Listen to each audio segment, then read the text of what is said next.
فلما صاوعتنا أخبركم سلال مزاهم بالرقم ميديا يغني لنا الفوتي نملع تجرأي استفلا لي بوثا زلو وقعنا مع السماعات أصحى كاكل الفوتي عصرت حموشة سنة مبل 3 عامت معلتي زخر سوات تجرأي عمل كتو كاب محور دق سوات تجار تجرأي كتمام مقال استوى مجلسي ህዝብ ትግራይ አሟል ሕድሕድ ዘጋጠመ ወራራት ብዘካይዶ መሪር ብረታው ተጋድሎ ክቡር መስዋዕትነት ንፋሽስታውን ነወረርትን እናሳዓረ ሃለዋቱን እናረጋገጸ ዝመጸ ጅግና ህዝብ እዩ ብፍላይ ድማ ኣብ 17 ዓመት መሪር ብረታው ቃልሲ ዝኸፈልናዮ ክባር ዋጋ ሲዒቡ ድማ ወራር ሻዕብያ ዝተኸፈለ መስዋዕቲ ንመላእ ህዝቢ ኢትዮጵያ ካብ ሓደጋ ምብትታንን ምፍራስን ንምድሓን ዝኸፈልናዮ መስዋዕቲ ምዃኑ ፀሓይ ዘወቕዖ ሓቂ እዩ ግን ድማ እቲ ብመስዋዕቲ መላምን ምሩፃትን ወለድናን ኣሕዋትናን ቅንዕ ኢላ ክትኸይድ ዝገበርናያ ዓዲ እቲ ክንደቦን ኣዶን ኮይኑ ዘዕብየና ህዝቢ ትግራይ እውን ድሕሪ እዚ ፀላኢና ድኽነት እምበር ሳላ መስዋዕቲ ወለድኹም እንታይ ሲኢና ኢሉ ተስፋ ገይሩ ናብ ልምዓት ኣብ ዝኣተወሉ እዋን ዘመንያ ግርምቢጥ ኮይኑ ጎረባብቲ ሃገራት ዓዲማ ንዜጋታት ወራር ፅንሰት ክትፈፅመልካ ምርኣይ ይትረፍዶ ንዓና ንተጋሩ ንጓኖት ዘይፍለጥ ሃገራት እውን ዘቆጣዐ ነይሩ ካብዚ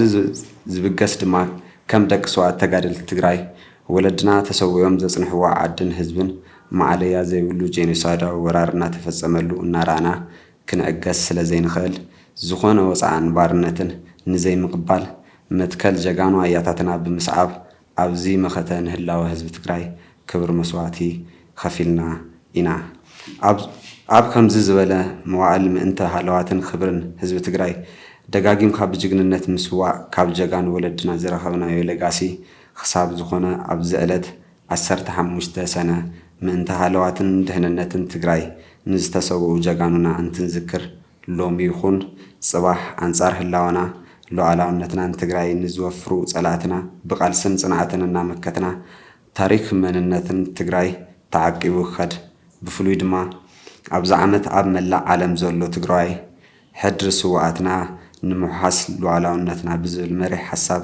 ዝኽሪ ስዋዕትና ንዝክረሉ ዘለና ዕለት ስለ ዝኾነ ብፍሉይ ንዝክሮን ነኽብሮን ኣለና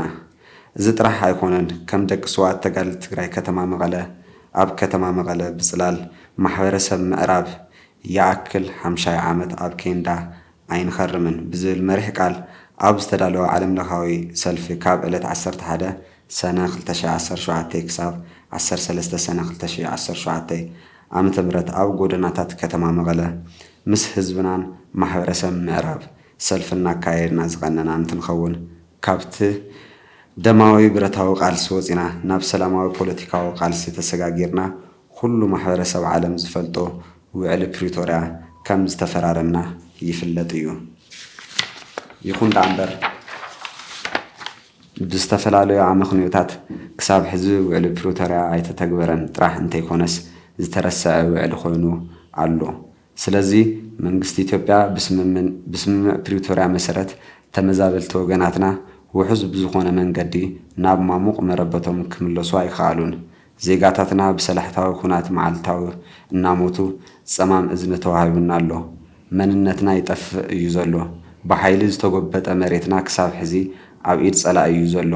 ስለዚ ብዘይ ምንም ቅድመ ኩነት ውዕሊ ፕሪቶርያ ተግባራዊ ክኾን ፃውዒትና እናቕረብና ዓለም ለኻዊ መደራደርቲ መንግስታትን ትካላትን ዝርሳዕ ዘሎ ውዕሊ ፕሪቶርያ ተግባራዊ ክኾን ህዝቢ ትግራይ ካብ ዝገጢምዎ ዘሎ ሓሳር መከራ ከናገፍ ሓላፍነቶም ክትዋፁ ንሓትት ዝኸበርኻ ኣብ መላእ ዓለም እትነብር ህዝብናን ንሕና ደቂ ስዋዕት ኣብ መዋል ዘመንና ወለድናን ኣሕዋትናን ክባር ዋጋ እናኸፈልና ኣብዚ ደረጃ እዚ በፂሕና ኣለና መስዋዕቲ መላምል ወለድና ይሕብነና እምበር ንጻት እውን ኣይናስሕናን ሕዚ እውን እንተኾነ ሉዓላዊ መሬትና ከይተመለሰ ተመዛበልትና ናብ ማሙቕ መረበቶም ከይተመለሱ ዝጀመርናዮ ቃልሲ ጠጠው ከም ዘይብል እናፍለጥና ድሌቱ ዓይነቱን ኣፈላላይ ይሃልዎ ኩሉ ትሕቲ ህላዊ ህዝቢ ትግራይን መስዋዕቲ ወለድናን ምዃኑ ኣሚና ናብ ሓደ ክንረብብ ይግባእ ካብ ዝኾነ ይኹን እዋን ንላዕሊ ሕዚ ሓጺናዊ ሓድነት ኣስጢምና ትግራይ ካብ ገጢምዋ ዘሎ ጓል መንገዲ ዝበዝሖ ፈተናታት ንምውፃእ ባህጊ ህዝቢ ትግራይ ንምግሃድን ዝተወደበ ቃልሲ ከም ዘድሊ ብምርዳእ ዝጀመርናዮ ናይ መኸተ ቃልሲ ብዓወት ክዛዘም ስዋዓትና ዝወደቕሉ ዕላማ ኣብ ሽቱኡ ንምብጻሕ ሰላማዊ ፖለቲካዊ ቃልሲ ክንሕይል ይግባእ እንብል ደቂ ሰራሕቲ ታሪክ ዝያዳ ታሪክ ይሰርሑ ክብርን ሞገስን ነቶም ጉርዲ ዘይለግቦም ስዋዓትና ማሕበር ደቂ ሰዋዕት ተጋደልቲ ትግራይ ከተማ መቐለ 15 ሰነ 2017 ዓመተ ምህረት